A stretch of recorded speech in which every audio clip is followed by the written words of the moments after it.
What's happening? Come on in for a chest bump. Welcome to another episode of Dank Times Danker Thoughts with me, Jaboy Angelo. Episode 110. And I'm going to start this podcast hot and heavy here. We're not talking about my sex life. We're going to talk about some news. Some of it's going to be from the last couple episodes, kind of some updates. And unfortunately, I do have to mention the Uvalde mass shooting in elementary school children in Texas. It's been a couple days since then, and after listening and editing and posting my last podcast, some new information has come to light, and I thought, I should do an update on this awful, horrific tragedy. So the last time we spoke, I think I showed you Governor Abbott's press conference that Beto O'Rourke interrupted, and now it's kind of come to light that one of the main reasons Beto was going after Greg Abbott was that Greg Abbott was supporting the police and their response. And now that it's come out a couple days later that the police were so inept that, in my opinion, every single officer that was on site at that Uvalde elementary school shooting should be fired. It's ridiculous. Once I saw that horrific video, cell phone video online of the parents screaming at the police outside the school, their babies are in that fucking school, and the police have a perimeter and they position their cars and the school buses to not let anybody in or out, but the children are still fucking in there with the shooter, and there's been no police going in there, and the police are then facing away from the school looking at the parents and having their hands on their gun and tasers, and the parents are screaming at the police, "Why are you standing here? Why aren't you going inside? Go inside." These fucking police were dressed like soldiers. They were not dressed like police, and yet they still did not go in for what, almost an hour or maybe even more. And there was that 30 minutes of dead silence that's now being reported. And I don't even want to go into what was happening during those times, because you know exactly what happened. It's when he was executing all the kids. And it took an outside border agent who's like, I guess they're SEAL Team 6 inside the Border Patrol. I didn't know that existed. I'm glad we have that. Well, maybe we do need that for the drug cartels. Fucking fine. I'm not going to judge the Border Enforcement Agency on this one. So that's who went in and finally took out the trash that was massacring the children. But the police, I mean, inept is not even a good enough word. Why were they even there? Why would they dress up like soldiers and then not use anything, not use any weapons? They used zero training to go in. Instead, they waited and waited and waited. And Greg Abbott and the lieutenant governor and a bunch of other people in elected power were supporting the police. And then that video came out. Then the first-hand accounts came out. Then the local news reports came out after the honoring of the fallen and whatnot.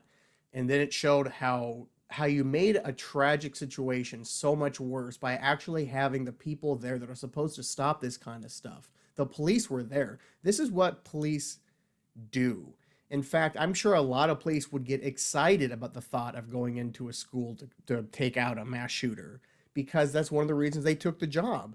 Or that, some police are legitimate heroes. I believe that, and that's what they sign up for. But to have every police officer show up and not do a goddamn thing for over an hour, and then it later came out to make things worse, and then there was more videos of police arresting the parents who, their world was ending around them. They were literally in hell. And they're the ones that get their hands handcuffed behind their back. They're the ones that almost get maced, or maybe they did get maced, I don't remember. And it took a Border Patrol agent to take out the trash. Why do we give police officers weapons of mass destruction? Why do we give them, like, Stormtrooper from Star Wars armor? Like, we give them so much shit, and when it's time to use them, not only do they use none of the weapons, but not even knowing what to do. Like, aren't you trained at all and to do these things in America, the land of mass shootings, let alone this is in Texas, where the stereotype is everyone has a gun. Surely you're trained on what to do in a situation like this. Why the fuck are we giving police officers, not just in Texas, but just in the country, why are we giving them these weapons if they're not going to use them? Why are we giving them these tanks and these crazy ass vehicles if they're not going to use them? If that was a fucking George Floyd protest, I'm sure the police would have used some of that fucking weapons and tactical gear and whatnot. But I mean, Jesus Christ, what the fuck are we doing here with the police? I don't want to shit on the police. Fixing policing is near the top of the fucking to-do list in this country. Easily top 5. I already have my own ways of what I would do. I've gone into this many times throughout the podcast. I would get rid of the police union immediately, effective immediately, and then start a new one that has their own internal affairs. In fact, if I was president, I would have the version of internal affairs in every fucking department. And I may even bring in outside people from outside countries so that they wouldn't get corrupt with some of the other officials if they were all Americans. But anyway, that's a whole other thing that probably doesn't make sense if I think about it. But whatever, I'm stoned and caffeinated and I'm on a good roll here. So yeah, so you have to get rid and start a new police union. I would pay police a hell of a lot more money, but I would make it a hell of a lot harder to become a policeman. Very hard.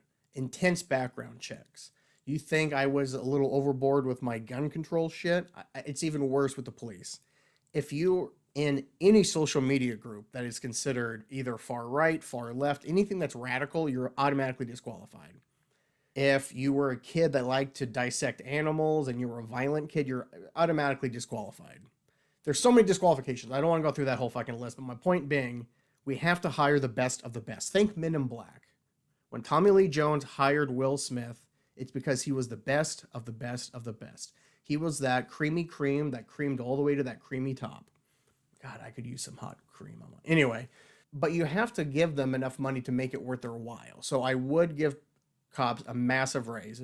But once you become a police officer, you're going to have to spend the first couple of years in your local community. So if you come from Seattle, Washington, and you will get hired at the Seattle Police Department, and you will, for the first couple of years, only work where you literally grew up. We are not going to send someone from Seattle into fucking New York or Montana or Wyoming or Florida or Texas when they get hired. No. Where you live is where you will work. And then once you've proven yourself to stay out of trouble, you didn't shoot any black kindergartners, then, hey, you know what? Then maybe we can promote you and move you someplace else where there's a higher crime rate. Whoever knows. And for the love of all gods in the world, you have got to make sure these cops are trained to diffuse situations. And you may want to hire people out of the academy that actually take criminal psychology classes, maybe sociology classes, anything to do with social work, some background like that, because you want to diffuse the situations. You want to cut down the hirings of the high school bullies or the kid that got bullied nonstop and now wants to become a cop for alternate reasons. You know what I'm talking about? That's where you need to cut out the fat. And this may sound harsh, but you can't hire fat people and you can't hire old people. And once you're a police officer, you have got to stay in shape. I don't know why I ever see policemen looking like walruses walking around in uniform. Like that, no, that's disqualification immediately. You need to stay in physical shape so that you can run down people, so that you can maybe use your hands and not your weapons. Because what do you think fat cops do when they see a black kid running? Well, I can't chase the kid. I'm just going to shoot him in the back. So no, you have got to stay in shape. And once you get to a certain age, there's an automatic like movement out of active on-duty policemen to maybe a desk job, an office job. Maybe once you become 40 or 50 and you can't cut it with the criminals out there because your body's breaking down, you're getting older, but you still want to work and you still can't retire. Well, there you go. Automatic, let's say another promotion to a desk job. Fantastic. Maybe you're a detective now. Who the fuck knows? My point being, there's common sense solutions. Some of my solutions may seem a little twerky there, but you know, that's just me. And I could go on and on and on here, but my point being, what happened with Uvalde here, you have got to show consequences for this. You have got to, because the FBI has already failed in both of these cases. And I don't care what you say about Governor Abbott, but to me, he's got blood on his hands because he literally made it easier to buy guns when you turn 18. And then a couple of weeks later, this kid legally got an assault weapon. Yes, that's what it came out. That there was another fucking kick in the tits. Is that when this story first came out, they didn't say what kind of gun it was, and then they said it could be a rifle, it could be a handgun. They didn't release anything. Turned out it was another AR-15, and he got it legally, just like the Buffalo shooting. What, a week and a half ago? So no, in my opinion, politicians that pass lax gun laws and get rid of any kind of laws at all to make it easier to get guns for a wider swath of people literally have blood on their hands, in my opinion. But anyway, there's an article I want to read here. But before I get into it, let me just close this rant here by saying I don't shit on the police like a lot of people my generation does, and that does upset me. We need police. We just need good, better trained police. And I'm even open to the idea of having them work with social workers, because in the few places that has done that in this country, it's all looked pretty good to me. Now, could those stories be spinned? Sure, but I choose to believe the journalism being done on the local level more than I believe Fox News or Newsmax or CNNs or the MSNBCs. You know what I'm saying? Local journalism, the vast majority of the time, is the better journalists. So I choose to believe that when they say crime is down and police violence is down since we started having police work hand in hand with social workers on certain crimes. Of course, if there is an active shooting, you're not going to send a caseworker. But if it's a domestic disturbance, domestic violence, something involving children, something involving a rape or something, yes, that's when you would want to send in a social worker or something like that. But anyway, let me go ahead and read this article. Republican Governor Greg Abbott said he was misled and he is livid over the inaccurate information he was given about the police response to the Texas elementary school shooting that killed 19 children and 2 teachers. By the way, one of the husbands of the dead teachers just had a heart attack and died. So lovely. This body count keeps rising in this disgusting, disgusting tragedy. During a press conference hours after the police acknowledged they should have engaged with the active shooter at the deadly school shooting earlier, Abbott said he was given incorrect information about the initial response. I was misled, he said. I am livid about what happened. Abbott earlier this week heaped praise on the police for their response to the shooting. On Friday, he reversed course. As everyone has learned, the information I was given has turned out, in part, to be inaccurate, and I am absolutely livid about that. My expectations is that the law enforcement leaders leading the investigations, they get to the bottom of every fact with absolute certainty. Now, here's the problem. Texas is investigating Texas.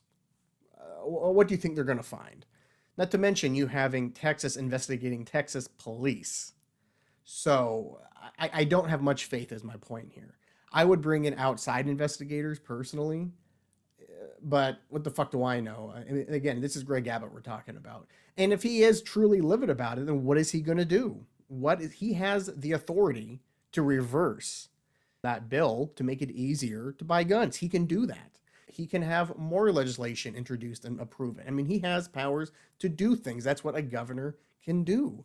But do I think anything's going to happen by his hand? Absolutely not. Absolutely not.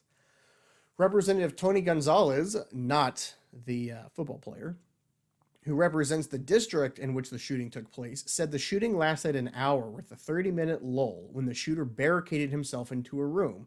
Many students were evacuated during that time. All of it, I understand, lasted about an hour, but this is where there's kind of a 30-minute lull. They feel as if they got him barricaded in. The rest of the students in the school are now leaving. Police on Friday said they should have sought to engage with the shooter earlier, as terrifying details about what was happening inside the school trickled out. One child told CNN she had put the blood of a classmate over her body and played dead as the shooter played music in an adjoining classroom. I mean, that's a sentence that you never wanted to read. And if that didn't send shivers down your spine, then you're a fucking reptile. Abbott vowed that every official on the scene would be investigated and every minute of the events that day would need to be explained. Again, how can you trust him? There are people who deserve answers the most, and those are the families whose lives have been destroyed. They need answers that are accurate. Well, I hope so. But once you think it can't get any worse, Senator Ted Cruz attended the NRA meeting that's literally in Texas, not even a week after the shooting. I mean, again, the balls and just the void of dignity, a soul. I mean, they truly are an evil corporation. That is what the NRA is. It's not an association. It is a organization propped up by not only the military industrial complex, the actual government officials, the military, but by arms dealers, weapons dealers, bullet manufacturers.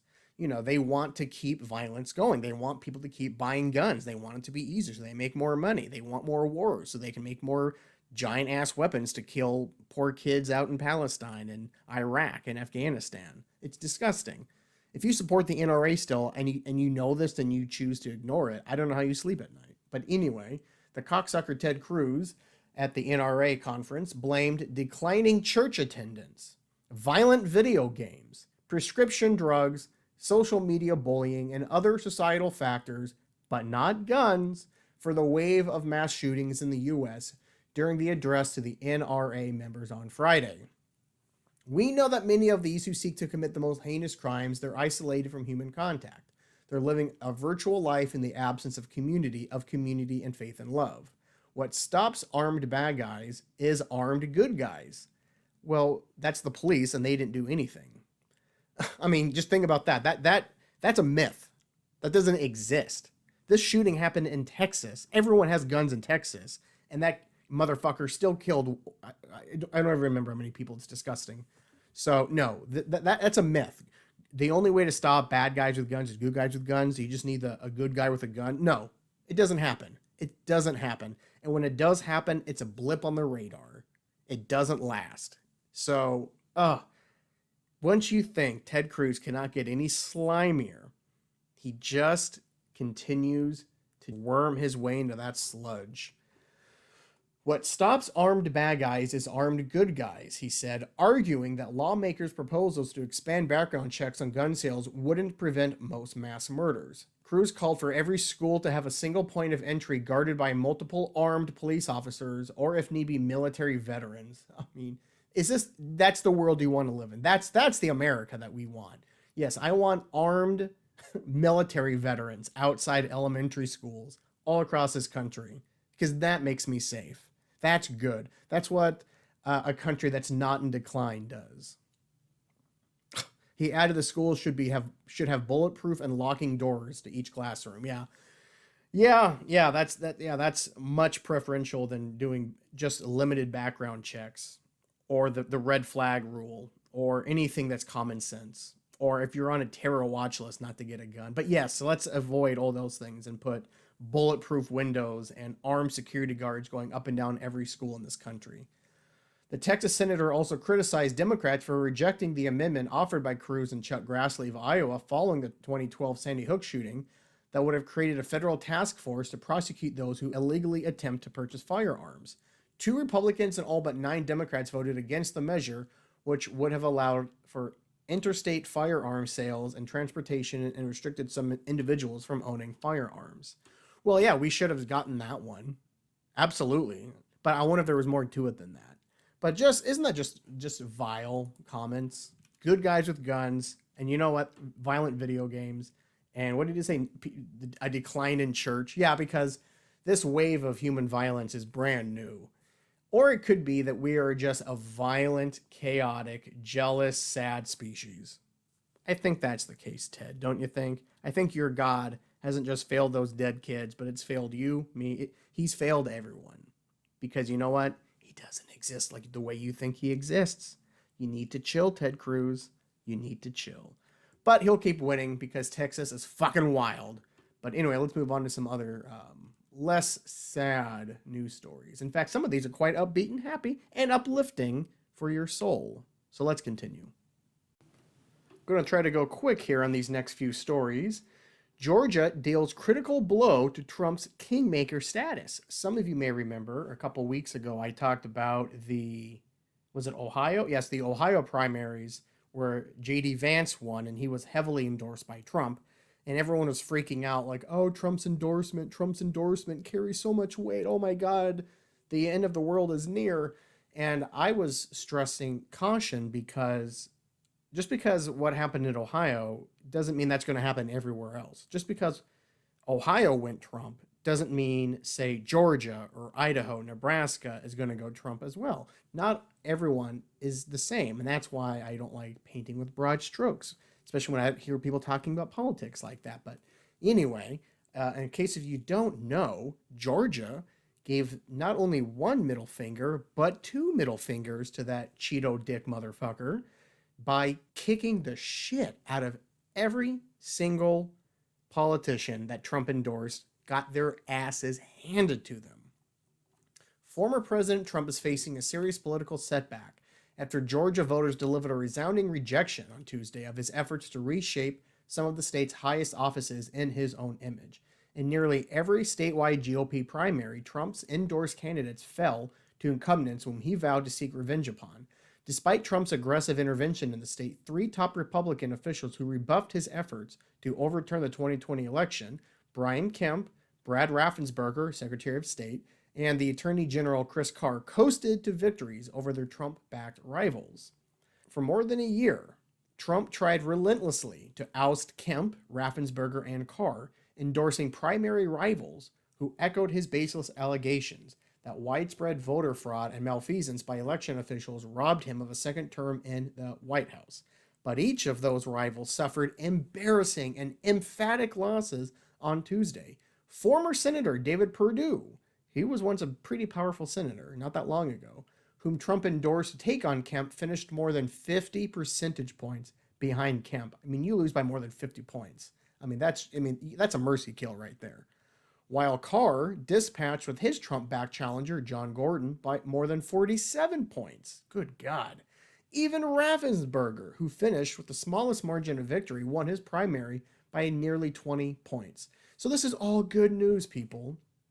Okay? So again, just because Ohio went Trump, Georgia not only did not go Trump, but did not go Trump in big time. I mean, they said fuck off with enthusiasm, baby.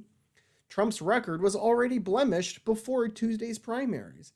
His endorsed gubernatorial candidates in Idaho and Nebraska also lost their primaries, as did Representative Madison Cawthorn from North Carolina, one of Trump's most loyal allies in Congress. So you see, people, it's not all doom and gloom.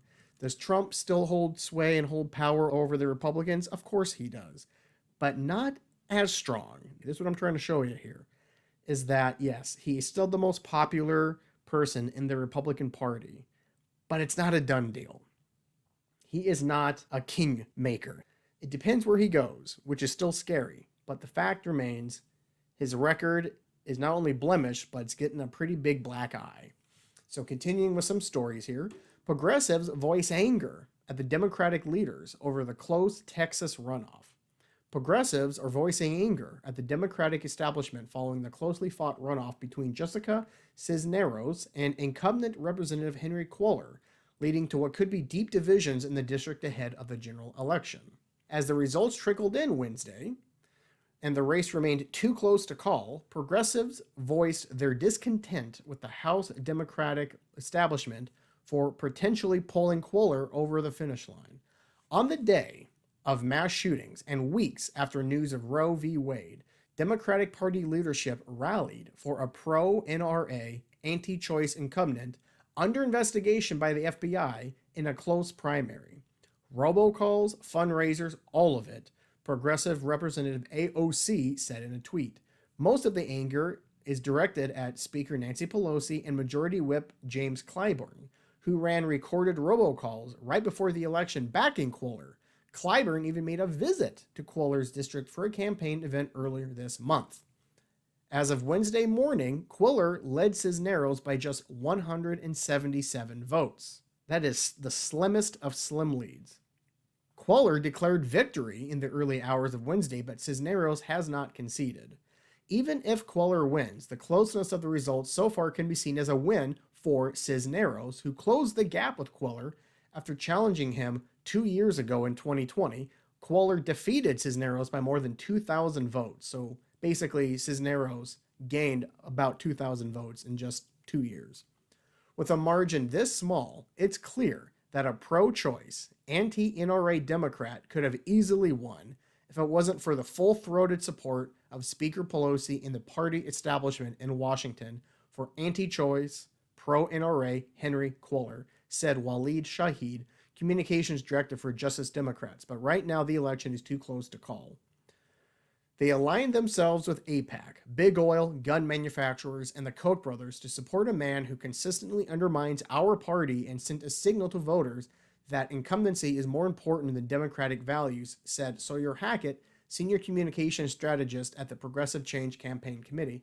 So it's hard to fault the progressives here, in my opinion. Everything they're saying is true. Why would Democratic leadership support a man who is pro-life, pro-NRA, is under investigation by the FBI over someone who's actually pro-choice and pro-sensible gun laws? And I don't buy this shit because it's Texas. No. Not every Texan is some fucking hillbilly shooting his guns into the sky every time he's happy. That's not the standard Texan. I believe the mass majority of Texans would say, well, I don't like getting rid of all guns, but I do like the idea of some common sense gun laws. And that is Cisneros. Cuellar is such a piece of shit. He's got an A+ rating by the NRA. That is not something you want to support. So it's hard to fault the progressives here. And if really the Democratic leadership wants to be believed in anything they say, they need to stop doing shit like this and supporting horrific incumbent candidates. Fuck you, Pelosi and Clyburn. You're out of touch again, you old skeletons. You have got to give party leadership up to younger voices who are more in tune with the country. But anyway, that's all I'll say about those stories. But let's move on to some more. 5 GOP Michigan governor candidates may be disqualified over fraudulent petitions. Well, isn't Michigan where they pass the strictest election laws in the country so that they could help Republicans win in the future? And the very first time there's an election fraud, it's on the actual GOP. Oh, too sweet. The Michigan Bureau of Elections recommended disqualifying half of the candidates in the Republican primary for Michigan governor because of invalid signatures on their candidate petitions. The Bureau named 36 people who circulated candidate petitions who submitted fraudulent petition sheets consisting entirely of invalid signatures. If the bipartisan Michigan Board of State Canvassers votes to accept the Bureau's report on Thursday, 5 of the 10 candidates in the August 2nd GOP gubernatorial primary will be disqualified. The Bureau's review of sheets submitted by fraudulent petition circulators has resulted in determinations that many candidates have insufficient petitions for this election, the report says. It added that the Bureau would report the suspect fraud to the police. While invalid signatures on candidate petitions are hardly rare, the Michigan Bureau said this was the first time it discovered wholesale fraud. That's the GOP, baby. They're the ones that pushed this. The Bureau is unaware of another election cycle in which this many circulators submitted such a substantial volume of fraudulent petition sheets consisting of invalid signatures, nor an instance in which it affected as many candidate petitions as at present. The report affects Republican gubernatorial candidates James Craig, Perry Johnson, Michael Brown, Michael Markey Jr., and Donna Brandenburg. There is no reason to suspect candidates or campaigns were aware of the activities of fraudulent petition circulators, the report says. However, how could they not? Isn't that their job? Isn't the people running your campaigns, like, main job is not only get signatures, but to make sure they're legit signatures? But I love it. Michigan is one of the few states that was kind of iffy if they were going to certify the election for Biden in 2020. And so they passed this stringent voting laws, and first time it happens, I love it. It's the fucking party that started the whole thing. But that's what you get. And my understanding is the actual leader, or like the one that people think was going to win, is one of those 5 that may have to drop out. And I hope they all do, because they fuck up. You have to teach people a lesson. But moving on to another story here. This was another story I talked about a few weeks ago, and we finally have our first answers. They could be biased, but I choose to believe these people over the other people that we're going to talk about in a second. Now, those of you may remember a couple weeks ago, I talked about a journalist being killed in the Gaza Strip that is between Israel and Palestine, for those of you that flunked basic education. She worked for Al Jazeera. She was one of the most popular journalists in the Arab world, and she was a Palestine supporter, although that doesn't mean she hated Israel. She just chose to say, you know what, these third world people are getting slaughtered by a first world country that occasionally, yes, they do shoot a rocket over into Israel, but does that warrant nonstop missile attacks and being thrown out of your homes as Israel continues to expand? I don't know. So initially it was considered a accidental death, and then it got reported that it may have accidentally come from the Israeli side. And then reports came from the actual journalists that were on the ground that said, no, no, no, no, no. The Israeli military shot at us on purpose. Dare I also bring up, a couple months ago, Israel did bomb the AP building, Associate Press. And then they said, well, we thought there were terrorists in there. Well, they also had press shit all over it, and there really was no evidence, to my understanding, that there was terrorists in that building. So Israel does not give a fuck about journalists anymore, it seems. So a report came out today from the Palestinian Authority. They announced the results of its investigation into the shooting death of Al Jazeera journalist Shireen Abu Akleh, saying it had proven she was deliberately killed by Israeli forces as she tried to flee. Now, the autopsy report had a bullet shot right in her fucking head.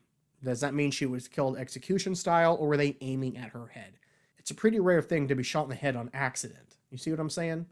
The conclusion echoes the results of a preliminary investigation announced nearly 2 weeks ago and were wildly expected. Israel rejected the finding, with Defense Minister Benny Gantz calling them a blatant lie. Abu Akleh, a veteran Palestinian American reporter for Al Jazeera's Arabic service, was shot in the head on May 11th during an Israeli military raid in the city of Jenin in the occupied West Bank. Witnesses and Palestinian officials have said she was hit by Israeli fire. Israel says she was shot during a battle between Israeli soldiers and Palestinian militants. It says that only a ballistic analysis of the bullet, which is held by the Palestinian Authority and the soldiers' guns, can determine who fired the fatal shot. Announcing the results of his probe at a news conference in the West Bank city of Ramallah, Palestinian Attorney General Akram al-Khatib said he had determined there were no militants in the immediate area where Abu Akleh was located. The only shooting was by the occupation forces with the aim of killing. Abu Akleh was in a group of journalists wearing helmets and protective vests marked press. Al-Khatib said the army saw the journalists and knew they were journalists. He accused Israel of shooting Abu Akleh directly and deliberately as she tried to escape. He also repeated the Palestinian position that the bullet will not be handed over to the Israelis for study. He said they decided not even to show images of the bullet to deprive Israel of a new lie. Al-Khatib said his investigation was based on interviews with witnesses, an inspection of the scene, and a forensic medical report. So you can understand how this could possibly be biased, or how could it not be? My opinion is this. Israel is going to release their findings soon. I'm guessing it's going to prove that it was an accident. And then Israel is going to say, we won't know this because those fucking idiot Palestinians, backwards people, won't give us the bullet or anything like that. So here's the problem. Both sides may be right and both sides may be wrong. I think it's also important to remind everybody that during her funeral, the Israeli police started to beat the shit out of unarmed Palestinians that were attending the funeral. Because again, this journalist, she was a major presence in the region. I mean, can you imagine if Barbara Walters died on assignment and during her funeral there would be police violence there, just beating the shit out of people holding her casket? I mean, come on. So that's why. Personally, I choose to believe the journalists that worked for the Associated Press and worked for Al Jazeera over any bureaucratic people. And the people on the ground actual journalists said that it sure seemed like the Israeli forces were shooting at them on purpose. So that is what I choose to believe, which is scary as fuck because I already mentioned the AP building being bombed.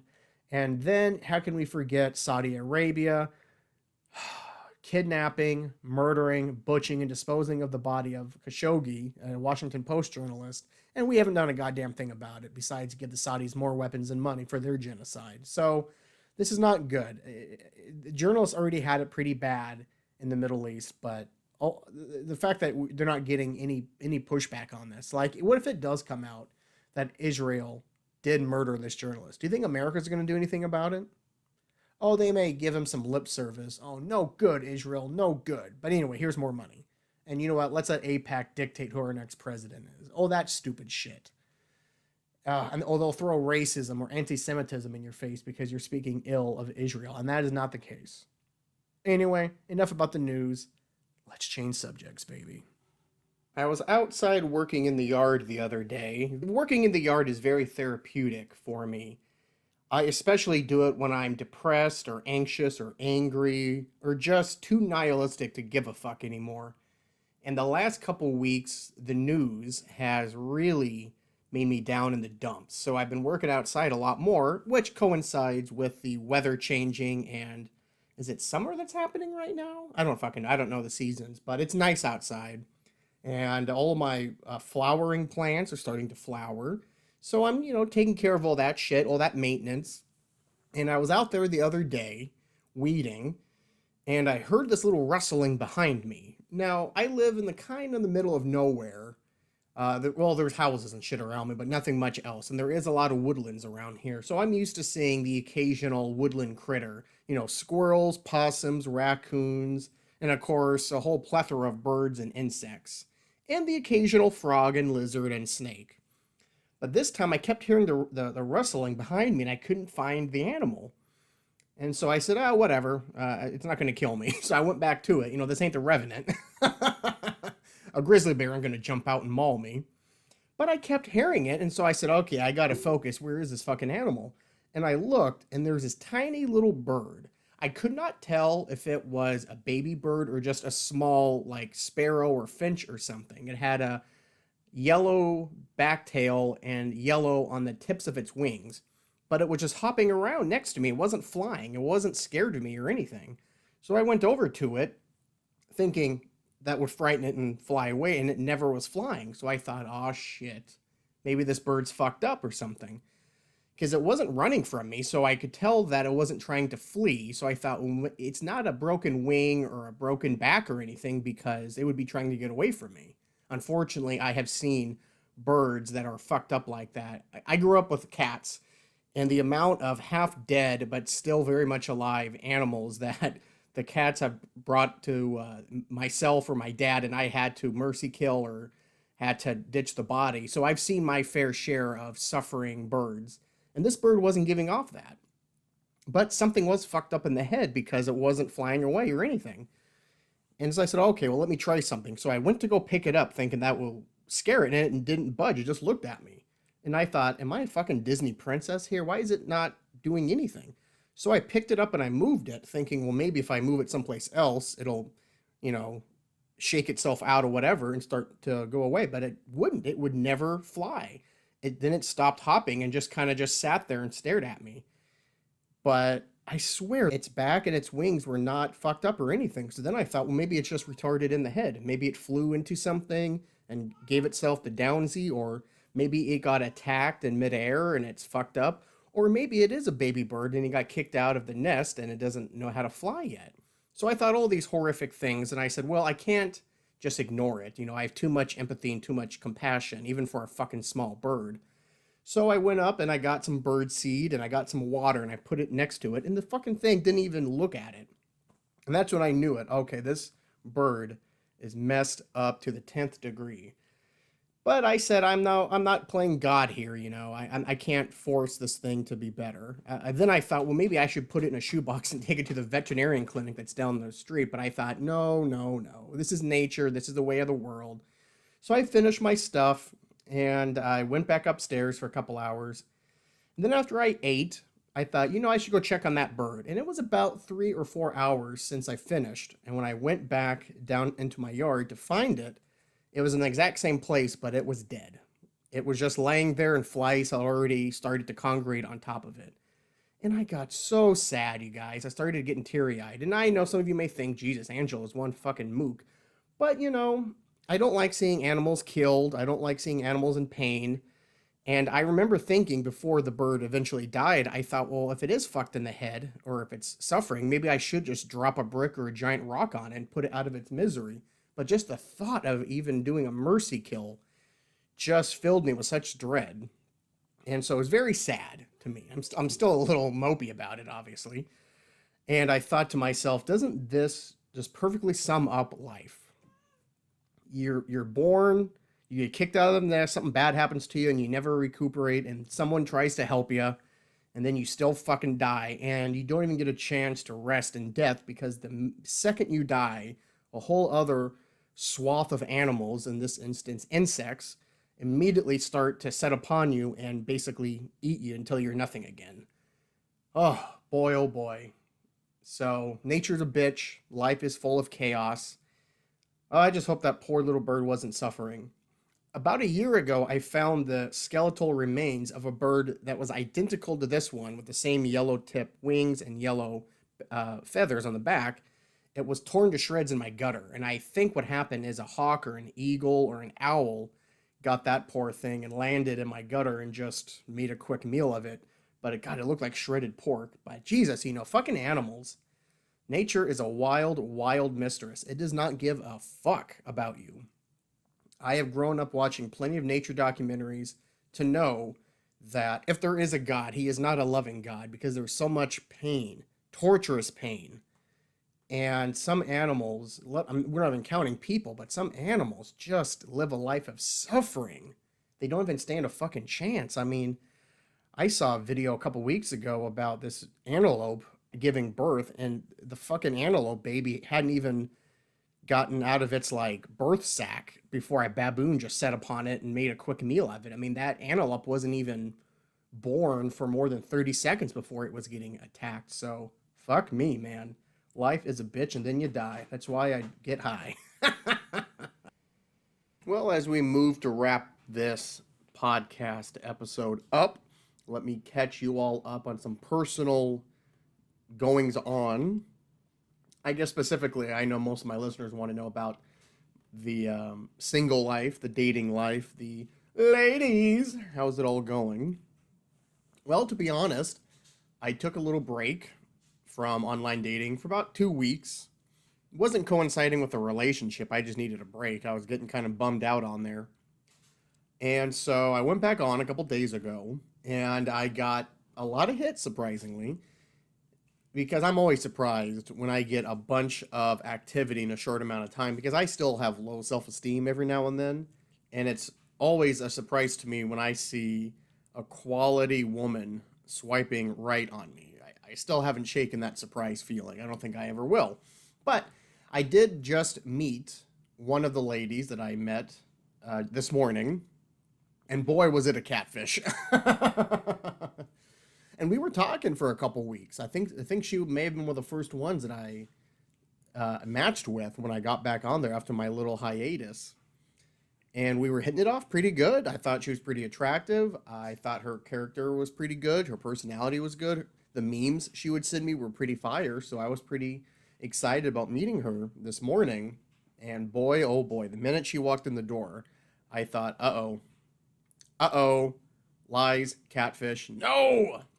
I could tell right away that all of the images that I saw were doctored, heavily filtered, heavily shrunken down in certain areas. Basically, she was more overweight than the photos led on to believe. And I'm not completely turned off by a biggin, but I do have my biggin spectrum.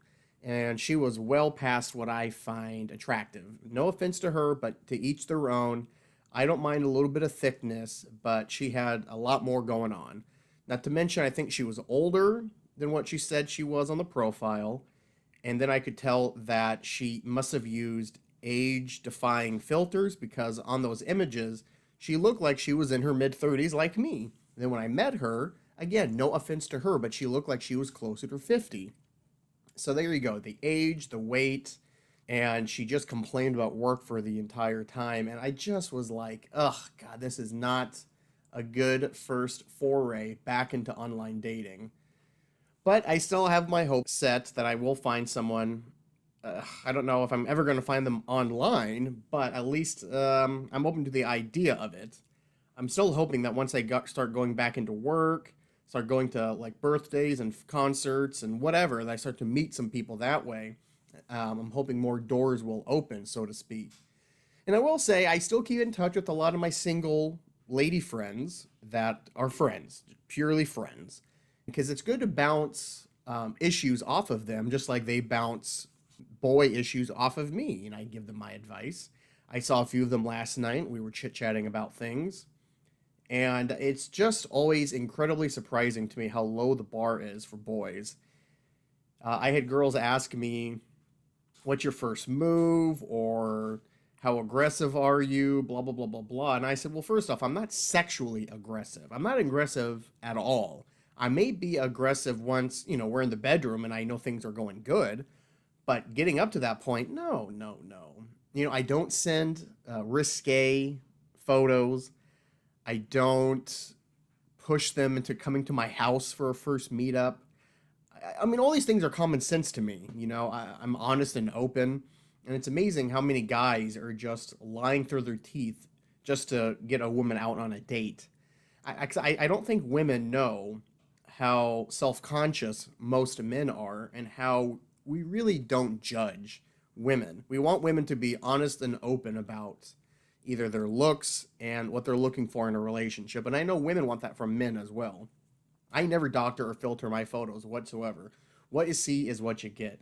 I have photos on there that show my whole body, not naked, but you know what I'm saying. Like it shows me out with friends or something. So you see I got a little junk in the trunk and a little bit of a gut, but I'm honest about it. I'm open.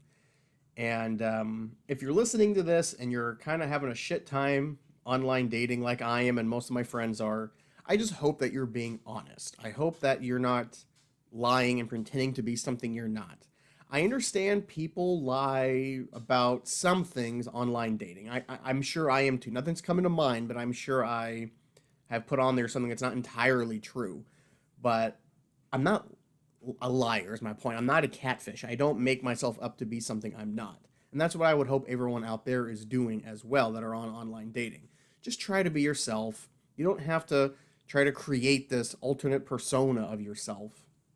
And if you're a big girl or big boy, post a photo showing it all. You don't have to be naked in it, but a swimsuit or your shirt off if you're a guy. Something to let the opposite sex know what they're getting into. And you know what? There's a lot of ladies that like big guys, and there is a shit ton of guys that like the girls thick and sweet. So we are our own worst enemy. We are very judgmental. At least in the women department, I know women judge women way worse than men do.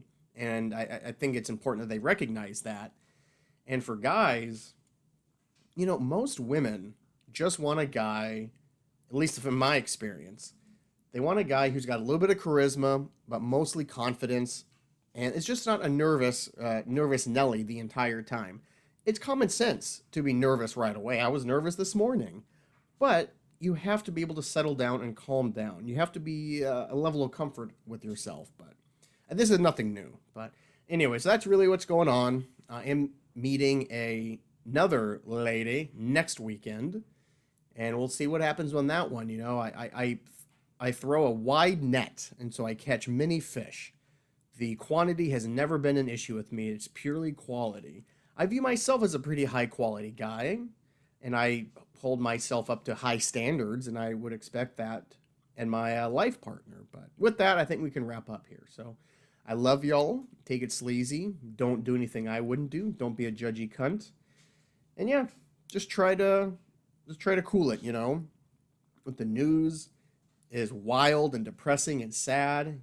Take some breaks, Go get a pedicure, go to a spa, go get a massage, do something for yourself. Treat yourself. I'm sure you deserve it. But anyway, with that, peace out, bitches. On to the next one.